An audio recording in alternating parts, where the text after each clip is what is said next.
Assalamualaikum warahmatullahi wabarakatuh. Bismillahirrahmanirrahim. Alhamdulillahirabbil alamin. Allahumma shalli wa sallim wa barik ala Muhammad wa ala ali Muhammad.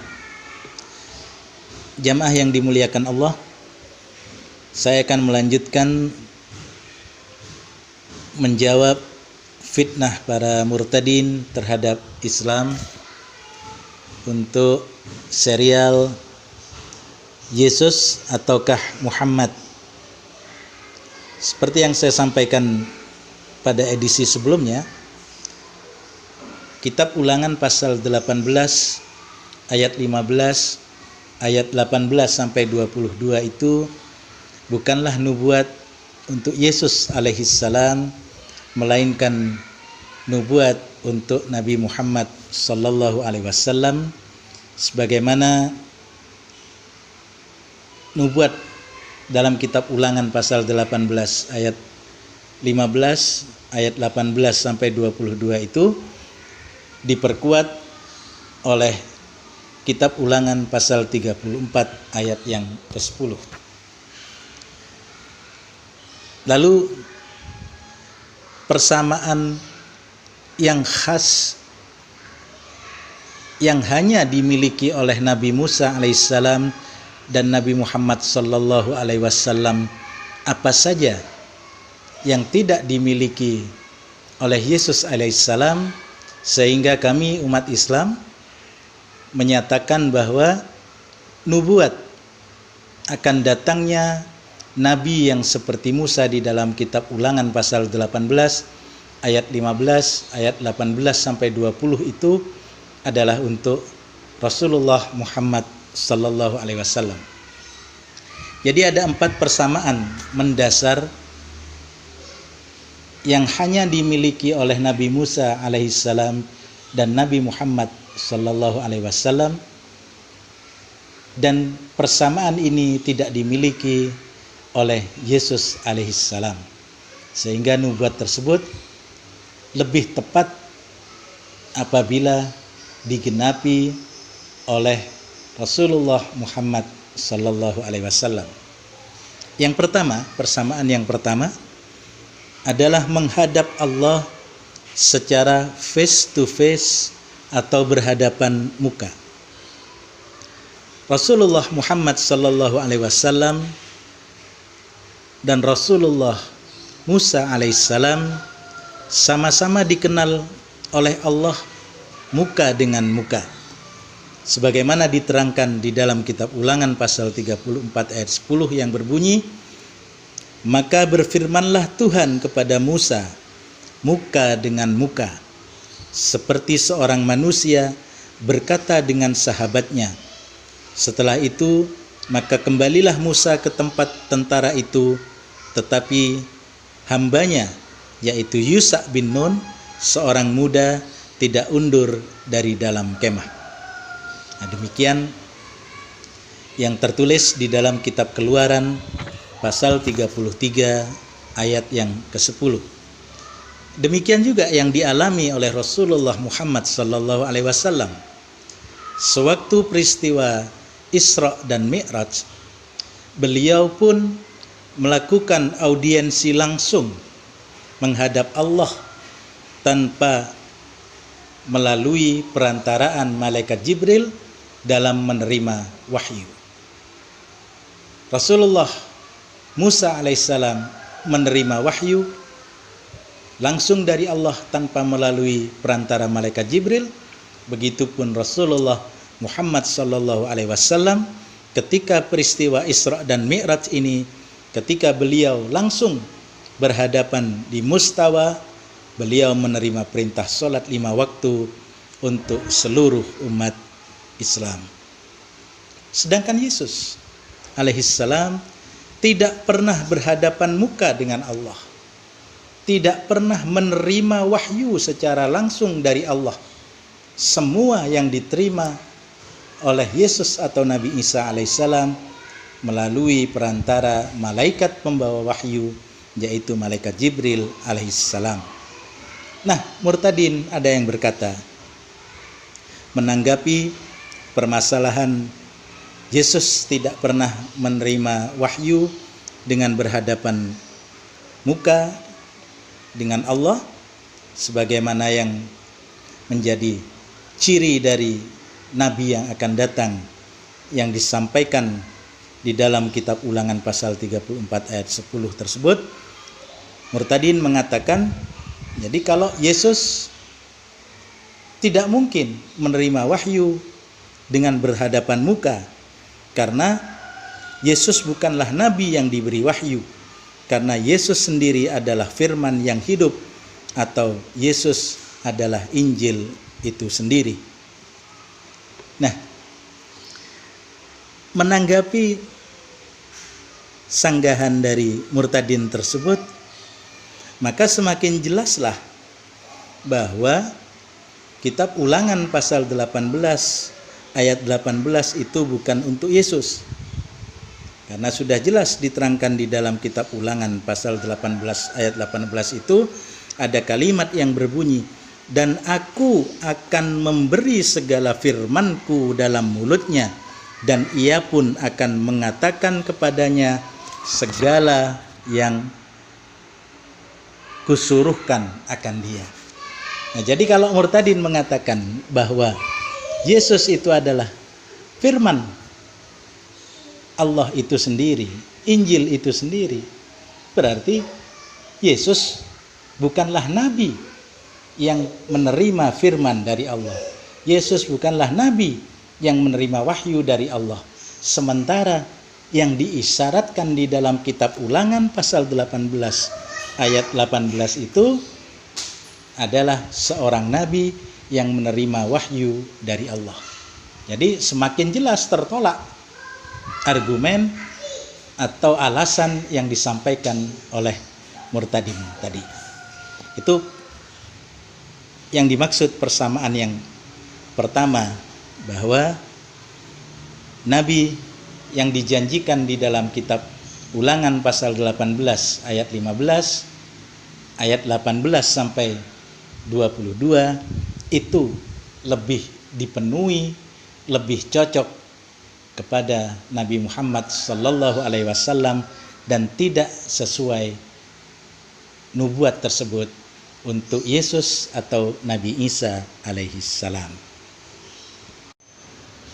Jamaah yang dimuliakan Allah, persamaan kedua yang dipenuhi oleh Rasulullah Muhammad sallallahu alaihi wasallam dan tidak dipenuhi oleh Nabi Isa atau Yesus alaihissalam dalam menggenapi kitab Ulangan pasal 18 ayat 15 dan ayat 18 sampai 22 adalah nabi tersebut memiliki syariat. Sebagaimana kita tahu, Nabi Musa alaihissalam mempunyai syariat atau undang-undang atau peraturan agama berdasarkan kitab Taurat. Begitu juga Nabi Muhammad sallallahu alaihi wasallam. Beliau pun memiliki atau membawa syariat berdasarkan kitab suci Al-Qur'an.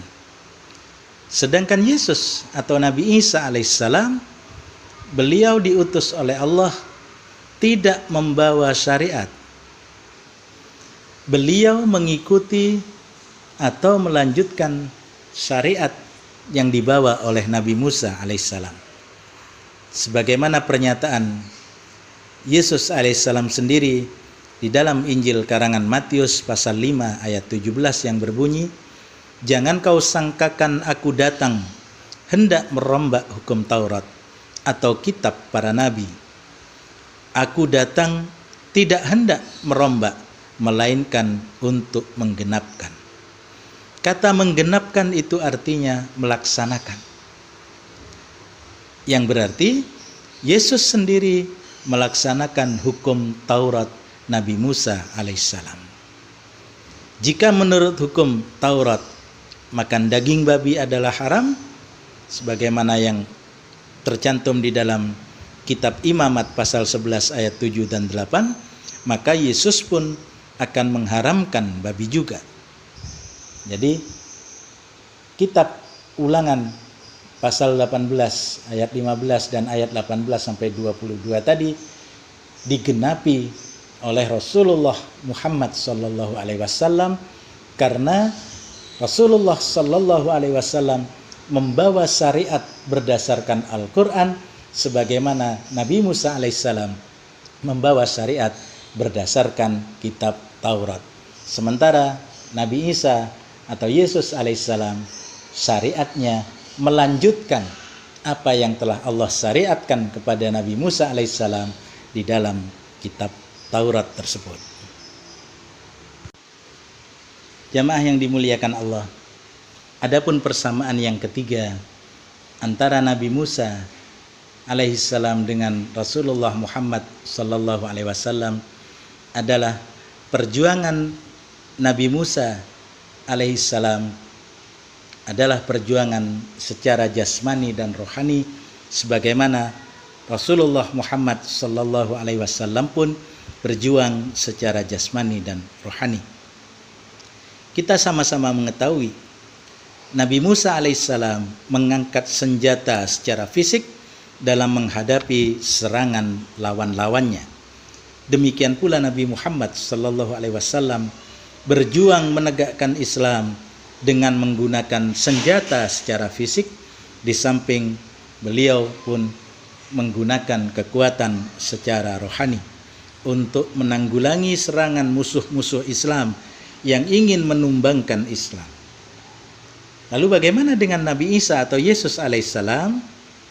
Rasulullah Isa atau Yesus alaihissalam dalam memperjuangkan karirnya, beliau hanya menggunakan senjata rohani, sebagaimana yang dinyatakan oleh Nabi Isa atau Yesus alaihissalam sendiri di dalam Injil karangan Yohanes pasal 18 ayat 36 yang berbunyi, maka sahut Yesus, kerajaanku itu bukannya daripada dunia ini.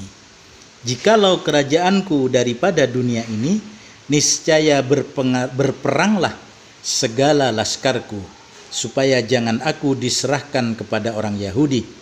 Tetapi sekarang kerajaanku itu bukan dari sini. Namun anehnya, di tempat yang lain Yesus ada berkata sebaliknya, sebagaimana yang tertulis di dalam Injil karangan Matius pasal 10 ayat 34, Injil karangan Lukas pasal 12 ayat 49 sampai dengan 53, dan juga pada Injil karangan Lukas pasal 14 ayat 26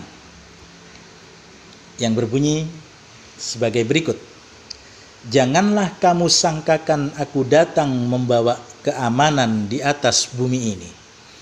Bukannya aku datang membawa keamanan, melainkan aku datang membawa pedang. Jadi ada dua pernyataan yang kontradiktif di sini. Di dalam Injil karangan Yohanes tadi dikatakan bahwa Yesus alaihissalam, kerajaan beliau bukanlah di dunia ini, sehingga beliau tidak berjuang secara fisik. Namun pada Injil karangan yang lain, beliau mengatakan bahwa beliau datang bukan membawa keamanan, bukan membawa kedamaian, melainkan membawa pedang.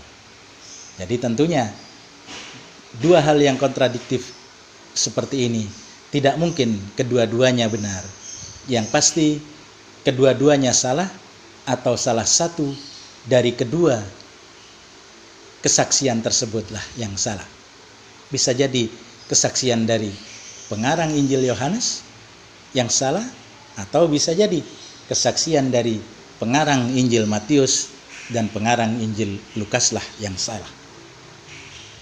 Jawabannya saya serahkan pada saudara-saudara Kristen, para murtadin yang hendak menfitnah Islam. Bagaimana dengan kitabmu? Selesaikan dulu kesalahan-kesalahan, kontradiksi-kontradiksi yang ada jelas-jelas di depan mata yang tentunya kalian sudah membacanya. Jamaah yang dimuliakan Allah.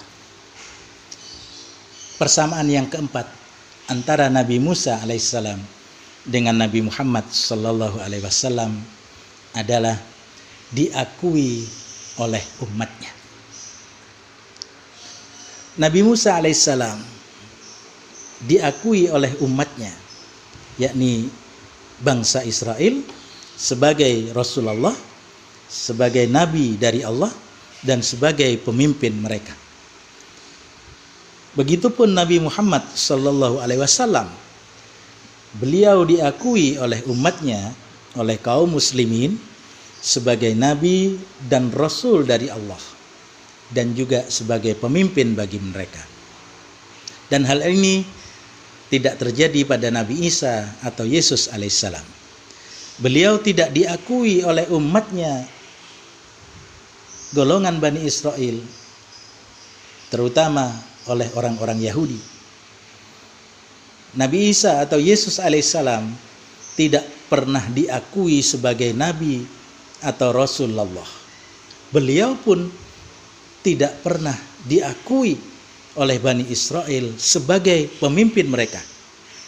Bahkan orang-orang Yahudi bersekongkol untuk membunuh Nabi Isa atau Yesus alaihissalam dengan cara menyalibnya di atas kayu salib. Demikianlah 4 persamaan yang dimiliki oleh Rasulullah Muhammad sallallahu alaihi wasallam, sehingga 4 hal inilah yang menjadikan beliau sebagai penggenap nubuat yang ada di dalam Kitab Ulangan pasal 18 ayat 15 dan Kitab Ulangan pasal 18 ayat 18 sampai 22. Sementara Yesus atau Nabi Isa alaihissalam tidak memenuhi syarat untuk menggenapi nubuatan tersebut, sebagaimana yang dikatakan oleh para murtadin yang gemar memfitnah Islam. Semoga apa yang kami sampaikan ini bermanfaat untuk meneguhkan keimanan dan akidah kita sebagai seorang mukmin dan sebagai seorang muslim, untuk menyelamatkan diri kita, keluarga kita, dan saudara-saudara kita yang lain dari berbagai macam tipu daya dan fitnah orang-orang kafir. Billahi taufiq wal hidayah. Assalamualaikum warahmatullahi wabarakatuh.